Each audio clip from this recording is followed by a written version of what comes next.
What are the most important innovations in FIFA 11 compared to FIFA 10? Sure. So this year we kind of continued what we were doing by wanting to refine our award-winning gameplay, as well as trying to put some really cool innovations in. One of the big things we're working on this year is making sure that we inject player personality right the way across the pitch in every position. So right from the boots to the tip of the player's hair, we're trying to address everything, you know, new body styles, new run cycles, locomotion, so players will look different when they're running around on the ball as well as off the ball, and also trying to make sure that we capture the kind of essence of different types of football players. So everything from, you know, their work rate when they're attacking and defending, the way they pass, the way they shoot, and the types of characters that you actually get to make sure, you know, you recognise the Messis and the Ronaldos. Okay, if we are not focusing on the gameplay, what are the new features that the gamers can be looking forward to? Sure. In addition to all the very cool stuff we're doing in refining of the gameplay, as well as, you know, putting in this personality, we're also putting in some new AI tactics analyzers to allow the game to kind of unfold like more real football, as well as also working on a new, what we're calling a battle engine, whether it ends up being called that, for sort of 360-degree jostling, if you like. One of the other things we've been talking about today is our new customised audio feature, allowing you to take audio chants and put them into the game yourself. So download them onto your computer, record a DVD of your favourite chants or your favourite songs in real life, and then put them into your game of FIFA to feature as the soundtrack or indeed the way the crowds are chanting in the game. So you're not only like improving on the realism in the game, but but still you're even improving on the personalizing the game? Yeah, absolutely. So obviously trying to make a brilliant game isn't just about gameplay. I mean, that's one of the most important parts for us, but it's also about adding authenticity, and authenticity comes in all different shapes. Yeah. Obviously, as I've mentioned, the player personality and the way the players look and the way the players move, but also the kind of sound effects that you hear. So if we've not managed to secure your club's famous chants or famous introduction music or victory sounds that are played over the kind of sound system at the stadium when you're playing, you'll now be able to put those in yourself to make sure you can fully customize your experience. Okay, to personalize the game, you have to meet the persons that actually play the game. So you hosted the community here for 4 days now. How important is the community for you as a producer and the development and improvement of the FIFA series? So I suppose there's a couple of ways to say how important it is. One, you know, we've invited you here to play the game, the earliest anyone's ever played a version of FIFA in a kind of development cycle ever before. So that's been great. We've spent a bit of time with you this week, not as much as we'd have hoped. It's been kind of crazy times here for the developers, as it probably has for you too. We've got most of tomorrow with the guys to actually debrief on everything they've been playing, and I know the German community guys have actually prepared a report and emailed it to me today, even with little sketches of things that they're enjoying or not liking so much in FIFA 11 as well as FIFA 10. So, you know, one, we've done this. We've had, I think it's about 30 odd people from around the world come over. We've paid for it, and we've put you up. We've hopefully entertained you. I saw a lot of pizza around the corner, so we've fed you as well. And the other part of it really is, you know, you're kind of the hardcore guys, the community guys, and we want to make sure that we're not just doing the game because we think it's the right thing to do. We've tried out our new passing system, which is a cure for ping pong passing, as most people call it, the ability to make, you know, super passes. We've tried that out on the community guys this week. It's gone down a storm. It's really refreshing to see that something that we've done that was identified by the community as an issue, we've looked at fixing it, we've let the guys test this out, and it seems to be working very well. So overwhelmingly it's great for us to be able to reality check what we're trying to do each year in events like this. So you wouldn't spoil the community if the feedback wouldn't be of any value for you, so there is not at all. value within the feedback. It's absolutely valuable. You know, I think when we started on Monday, we did a 3-hour-long presentation on some of the things we were doing this year. Within that, we also captured some screenshots of our bug tracking software. It tracks issues that we're aware of in the game, and you know, Gary, myself, and Aaron have been going onto the forums daily, identifying issues or frustrations that fans have felt in the game.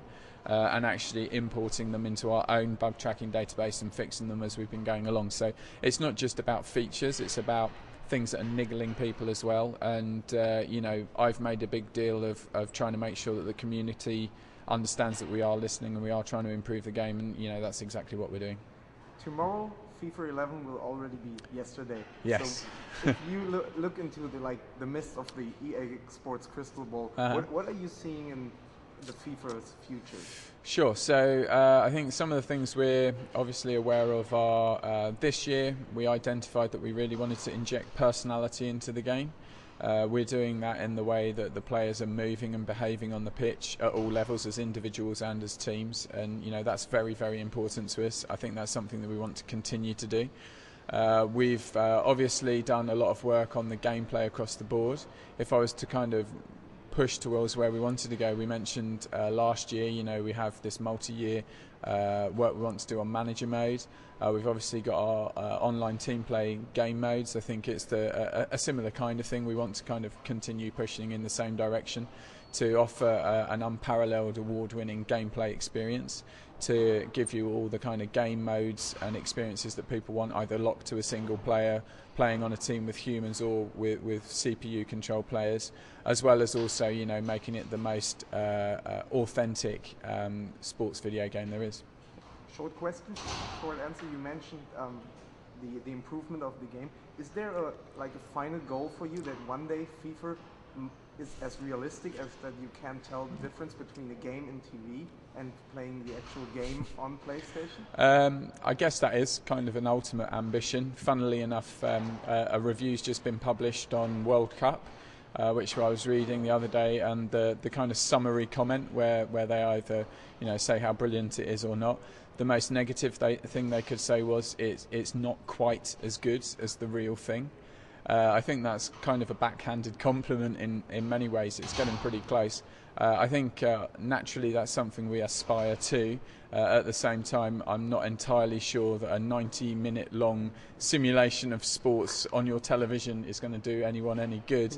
Yeah. You know, get out there and play it in real life as much as getting out there and playing it in video games. But you know, our ultimate ambition is to continue to deliver the kind of de facto #1 gameplay experience in the sports genre, and make it the most authentic football game that we can.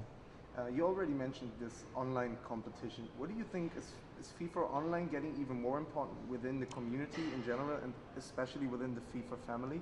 Of what importance is FIFA Online for you? Sure. So you know, online gameplay is incredibly important to us.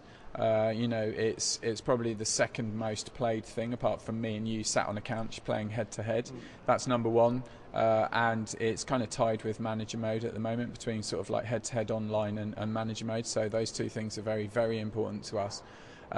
Is it the future? I don't know. I think as a kind of possibly more casual FIFA player, I'm far more likely to play my friends on my couch round at my house than I am over the internet. But you know, we are seeing a ridiculous number of games of FIFA played online on a daily basis still. I don't think that's going to change. I think it's going to get more and more and more, and naturally our community are a big part of that. They've got a lot of feedback to offer us on what improvements to make, and we're continuing to listen and improve in those areas. Okay, I got 2 personal questions left. It's about, I understand that you're from Great Britain. I am.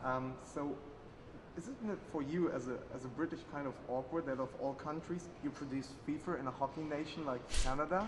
I suppose it's a little bit odd. Yeah. I think the bigger oddness is actually, I don't know if you've had an opportunity yet to pop upstairs to where we all work. We have approximately 20 nationalities on our game development team, possibly the most diverse video games team in the whole wide world. Vancouver is an absolutely amazing city to live in.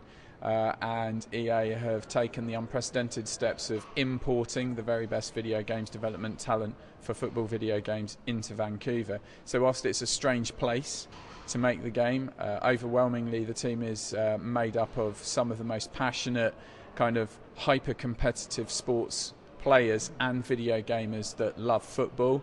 in the whole wide world. So we've got everyone from Austrians, Marcel, I think you might have interviewed, myself from Great Britain, a number of other British people, a bunch of French guys, Italians, you know, you name it, and it's a footballing nation, there's someone on the team.